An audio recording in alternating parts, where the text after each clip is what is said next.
In the red corner, standing at 5 feet 10 and 38 years of age, sporting his trademark tribal tattoo on his face, is a fighter that needs no introduction. What he lacks in height, he makes up for in God-given punching power. With 57 pro fights to his name and 50 wins, 44 by way of brutal knockout, the man who perfected the inside fighting game, Iron Mike Tyson, standing in his way all the way from Ireland, tipping the scales at a whopping 270 pound and towering over Tyson at 6 feet 6 inches tall, the Colossus, Kevin McBride. McBride would be coming into this fight on the back of a 7-fight win streak, all coming by way of stoppage. What he lacked in global recognition, he made up for in stature, making even the heaviest of heavyweights look small. After being knocked out in just the 4th round of his previous fight against top-tier British journeyman Danny Williams in 2004, Tyson took a long hiatus as he contemplated whether or not he would continue to fight. In April 2005, Tyson officially announced his return to boxing to take on little-known Irish heavyweight Kevin McBride that June in the American capital, Washington, D.C. Though the 38-year-old Tyson was far removed from his prime, he nevertheless predicted an easy victory, vowing to gut McBride like a fish, while also calling his opponent a tomato can. The boxing community would be divided. Boxing casuals would rejoice in the fact that Mike Tyson would be stepping into the ring again, with hopes to see a glimpse of the bob and weave we all loved. On the other side of the fence was the die-hard boxing community, wishing for Tyson to bow out gracefully, not wanting him to tarnish his already fading career. McBride, however, remained confident that he could upset the baddest man on the planet and promised that he would shock the world by defeating Tyson prior to the fight. Tyson parted ways with S-tier boxing coach Freddie Roach, who had trained Tyson for his 2 previous fights against Clifford Etienne in 2003 and Danny Williams a year later. He would be replaced with former super bantamweight champion Jeff Fenech. In the boxing archives, certain matches stand out as key milestones. Mike Tyson's last fight certainly does this. Tyson's career would encapsulate the essence of the sport's raw power, skill and drama. The 2 fighters of that fight stepped into the ring at the MCI Center in Washington, D.C., marking a confrontation that would go down in boxing lore. Mike Tyson, often hailed as one of the most ferocious and dominant heavyweight champions in history, had already carved his name into boxing legend by the time he faced McBride. His explosive power, lightning-fast strikes and menacing aura had intimidated opponents and captivated audiences worldwide. However, Tyson's career had seen its share of turbulence, marked by controversies in and out of the ring, as well as personal struggles. Kevin McBride, a skilled Irish heavyweight with a solid record, but lacking the fame and notoriety of his opponent. McBride's journey to this moment was one of perseverance and determination, characterized by hard work and a relentless drive to prove himself on the grand stage of professional boxing. The build-up to the Tyson-McBride fight was electrifying, fueled by the anticipation of witnessing Tyson's return to form or McBride's chance to shock the world. Media attention swirled around the bout, with pundits and fans alike speculating on the outcome. For Tyson, it was seen as a potential resurgence, a chance to reclaim his former glory and silence his critics. For McBride, it was an opportunity to make a statement, to etch his name in the annals of boxing history by defeating one of the sport's most iconic figures. Fight night. First out of the dressing room was the Irishman, a slow plod to the ring, towering above all that accompanied him on the walk.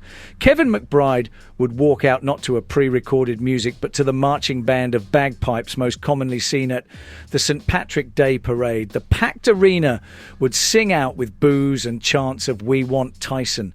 The giant Irishman didn't seem fazed for the crowd's woes, looking steely-eyed and looking even more so to make an upset on foreign soil.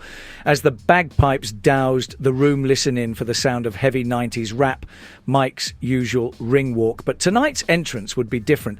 Mike would walk to the ring with no music, but just to the sound of cheers, with fans chanting his name. The atmosphere was that similar to a rock concert, with a legendary singer making a comeback. Tyson would not look his usual self, but a shell of what he once was 20 years his prior, Would luck favour the Irish and McBride be crowned with a pot of gold? Or would Mike Tyson do what he has done for over 2 decades and prove the bigger they are, the harder they fall? Joe Cortez, the referee. Here we go. As the bell rang and the fight commenced, the tension in the air was palpable. Tyson, known for his aggressive style and devastating knockout power, wasted no time in unleashing his trademark ferocity upon McBride. However, as the rounds progressed, it became apparent that McBride was not to be underestimated. Employing a strategic and resilient approach, McBride weathered Tyson's onslaught, refusing to succumb to the intimidation that had felled so many of Tyson's previous opponents. As the fight progressed, the tide began to turn in McBride's favour. Tyson, perhaps fatigued by years of battling both opponents and personal demons, seemed to fade as McBride's confidence soared. For much of the fight, Tyson laboured against the bigger McBride, who used his distinct height advantage and a sharp left jab to keep the aggressive Tyson at bay through the first 2 rounds.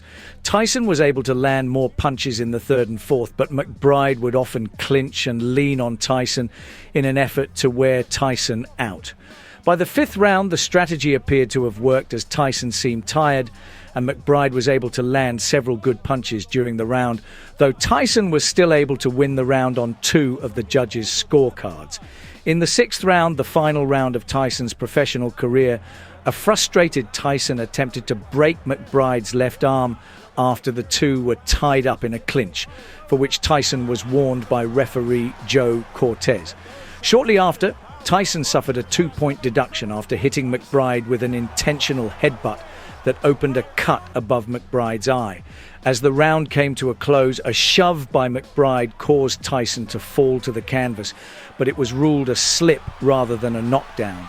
Tyson would have won the round, but the 2-point deduction gave McBride a 9-8 win on the scorecards. Though Tyson still led on 2 of the judges' scorecards, Tyson shockingly quit on his stool before the 7th round began, automatically giving McBride the victory by technical knockout. Tyson totally disorganized. This would be the last time Tyson would be in the ring for his professional career. The aftermath of the Tyson-McBride fight sent shockwaves through the boxing world. For Tyson, it marked a humbling moment, signalling the end of an era and prompting reflection on his storied career. For McBride, it was a crowning achievement, solidifying his place in boxing history and earning him newfound respect and recognition within the sport.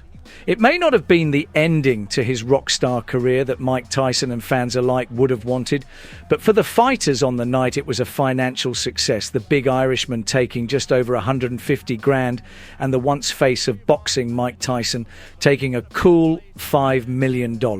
We leave you with one question. Are you an old school fight fan? If so, give that subscribe button a stiff jab. I've been Frank Monroe here at Below the Belt Boxing. Take care.